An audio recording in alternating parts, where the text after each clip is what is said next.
Assalamu alaikum. I am Ahsan, a nursing student, and welcome to my YouTube channel Nucleus Nursing. Here you can learn in a easy way. So let's see what we are going to learn today. Today we're gonna learn about diabetes mellitus. Diabetes mellitus जाने से पहले एक चीज के बारे में हम अच्छे से देख लेते हैं कि हमारे पास बॉडी के अंदर ग्लूकोज या फिर शुगर का मकसद क्या होता है और वो हमारे पास करती क्या है। इसके अलावा हम देखेंगे कि कौन से ऐसे की वर्ड्स हैं जो हमारे डायबिटीज के अंदर मेजर पार्ट अदा करते हैं। तो फर्स्ट ऑफ ऑल हमारे पास है ग्लूकोज। ग्लूकोज हमारे पास प्रोड्यूस करता है एटीपी को। एटीपी हमारे पास हमारी बॉडी की एनर्जी करेंसी है और हमारी बॉडी में जितने भी फंक्शन या काम होते हैं वो सब इसी के थ्रू होते हैं। तो हमारे पास ग्लूकोज जो है वो कन्वर्ट सेल जब उसे एब्जॉर्ब करते हैं तो उसके बाद वो उसे कन्वर्ट करते हैं एटीपी के अंदर। लेकिन ग्लूकोज को एब्जॉर्ब करने के लिए हमारी बॉडी को रिक्वायर्ड सेल्स को रिक्वायर्ड होती है इंसुलिन की। अगर इंसुलिन नहीं होगा तो ग्लूकोज एब्जॉर्ब नहीं होगा। उसके अलावा इंसुलिन हमारी बॉडी के ब्लड ग्लूकोज लेवल को भी कंट्रोल करता है बाय रिड्यूसिंग। कैसे कि हमारा इंसुलिन जब सिक्रीट होता है तो इंसुलिन हमारे पास ग्लूकोज को ग्लाइकोजन के अंदर कन्वर्ट करवाता है। Glycogen is basically a storage form of carbohydrate जो हमारी बॉडी के अंदर स्टोर होता है। अब इंसुलिन कहाँ से प्रोड्यूस होता है? तो इंसुलिन हमारी बॉडी के अंदर पेनक्रियास के अंदर बीटा सेल्स मौजूद होते हैं जो इंसुलिन को सिक्रीट करते हैं। Then the third one is glucagon. Glucagon हमारे पास इंसुलिन के अपोजिट काम करता है। यह हमारे पास जो है ग्लूकोज ब्लड ग्लूकोज लेवल को इंक्रीज करता है, यानी ब्लड के अंदर ग्लूकोज के लेवल को इंक्रीज करेगा। और वो कैसे करेगा? ये ग्लाइकोजन को ब्रेक डाउन करता है ग्लूकोज के अंदर। As I told you before, glycogen हमारी बॉडी में कार्बोहाइड्रेट का स्टोरेज फॉर्म है या आप कह सकते हो कि ग्लूकोज का स्टोरेज फॉर्म है। तो ये जब टूटता है तो हमारे पास दोबारा से ग्लूकोज बन जाता है जो कि हमारे पास शुगर है। अब जितना ग्लूकोज बढ़ता जाएगा उतना ब्लड शुगर लेवल जो है वो इंक्रीज होता जाएगा। उसके बाद हमारे पास है लिवर। लिवर हमारे पास मेटाबॉलिक हब है। जितने भी मेटाबॉलिक रिएक्शंस है वो सब हमारे पास लिवर के अंदर होते हैं। लिवर हमारे पास हाईली सेंसिटिव है टू इंसुलिन। अब लिवर करता क्या है और इंसुलिन और लिवर के बीच में क्या रिलेशन चल रहा होता है? बेसिकली होता क्या है कि फॉर सपोज अगर हमारे पास जो है ब्लड ग्लूकोज लेवल इंक्रीज हो जाता है तो ब्लड ग्लूकोज लेवल इंक्रीज होने की सूरत में ब्लड ग्लूकोज लेवल जब इंक्रीज होता है तो हमारे पास जो है इंसुलिन की सिक्रीशन स्टार्ट होती है, यानी ये पॉजिटिव फीडबैक देता है toward insulin.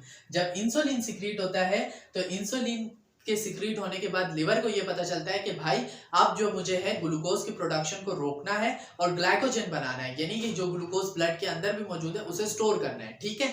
Then we have जब हमारे पास ब्लड ग्लूकोज लेवल यहाँ पे जो थे रिड्यूस हो रहे थे, देन हमारे पास यहाँ पे जो ब्लड ग्लूकोज लेवल है वो अब हो रहे हैं हमारे पास यहाँ पे जो ब्लड ग्लूकोज लेवल था वो इंक्रीज हो रहा था और यहाँ पे ब्लड ग्लूकोज लेवल डिक्रीज हो रहा है। जब ये डिक्रीज होगा तो तब हमारी बॉडी जो है वो नेगेटिव फीडबैक जनरेट करेगी टुवर्ड इंसुलिन, यानी इंसुलिन की सिक्रीशन को जो है कम किया जाएगा और उसके नतीजे में हमारे पास किस चीज की सिक्रीशन बढ़ेगी? That is glucagon. ग्लूकागोन बढ़ेगा और ग्लूकागोन जितना बढ़ता जाएगा वो ग्लाइकोजन को ग्लूकोज के अंदर कन्वर्ट करता जाएगा। इसकी एग्जांपल आप इस तरीके से भी ले सकते हैं कि अगर आपने एक ग्लास कोल्ड ड्रिंक का पी लिया, आपकी बॉडी में इतनी लार्ज अमाउंट में शुगर चली गई तो आपकी बॉडी इमीडिएटली जो है उसे ग्लाइकोजन के अंदर कन्वर्ट करना स्टोर कर देगी। पहले तो उसे एब्जॉर्ब करेगी, देन ग्लाइकोजन के अंदर स्टोर करेगी और ये सब इंसुलिन करवा रहा होगा।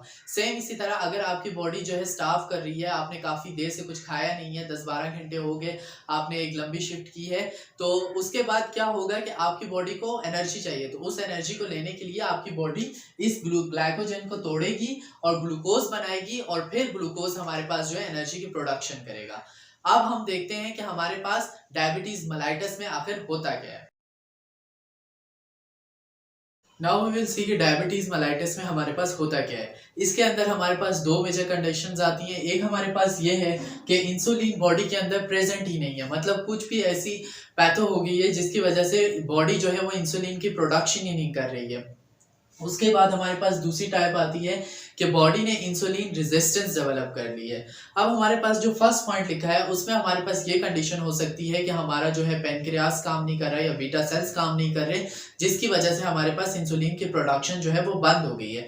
जबकि टाइप 2 के अंदर या जो हमारे पास सेकेंड पॉइंट है उसके अंदर हमारे पास क्या होगा कि मोस्टली या तो हमारे पास रेजिस्टेंस डेवलप हो गई होगी या जो हमारे पास इंसुलिन के रिसेप्टर्स हैं उनके अंदर कोई खराबी आ गई है जिसकी वजह से वो काम नहीं कर रहे। अब जब ये हमारे पास होगा तो जो शुगर हमारे पास ब्लड के अंदर मौजूद है वो यूटिलाइज नहीं हो पाएगी, यानी वो सेल के अंदर नहीं जा पाएगी, जिसकी वजह से हमारी बॉडी के अंदर हाइपरग्लाइसेमिक कंडीशन जनरेट हो जाएगी। तो नाउ विल सी कि हाइपरग्लाइसीमिया क्या होता है। Hyperglycaemia as I told you before कि ब्लड के अंदर जो है ग्लूकोज का लेवल जो है वो इंक्रीज हो जाता है। अब वो किस वजह से होता है वो भी हमने देखा कि जब इंसुलिन ग्लूकागोन ये सब अपनी जगह पे सही काम नहीं कर रहे होते। तो अभी हम दो टाइप्स देखेंगे जो डायबिटीज की बेसिक टाइप्स भी हैं, टाइप 1 एंड टाइप 2। टाइप 1 में हमारे पास क्या होता है कि बॉडी के पास आपने खाना खाया, आपने कार्बोहाइड्रेट लिए, ग्लूकोज कार्बोहाइड्रेट आपकी बॉडी में गए, लेकिन ग्लूकोज को बॉडी यूटिलाइज नहीं कर पा रही। क्यों नहीं यूटिलाइज कर पा रही? क्योंकि आपके पास इंसुलिन नहीं है, आपके पास इंसुलिन की प्रोडक्शन नहीं हो रही। जब बॉडी उस कार्बोहाइड्रेट को यूटिलाइज नहीं कर पाती तो बॉडी फिर क्या करती है? फैट का ब्रेकडाउन करती है। जब बॉडी फैट का ब्रेकडाउन करती है तो उसके नतीजे में हमारे पास बनते हैं कीटोन्स, और ये कीटोन्स फिर हमारी बॉडी में कीटो एसिडोसिस और फर्दर कॉम्प्लिकेशंस करवा सकते हैं, जो आगे के पार्ट्स में हम डिस्कस करेंगे in detail. Then we have type 2।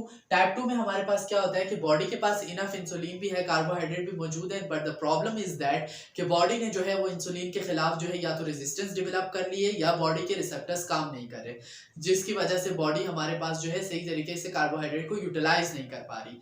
तो these are two basic difference of types. तो अब आगे वाले पार्ट्स में हम आगे डिटेल्स में इन्हें पढ़ते रहेंगे। Well that's wrap up. If you guys find it really helpful, give me a thumbs up, subscribe my channel and press the bell icon. Thank you. Allah Hafiz.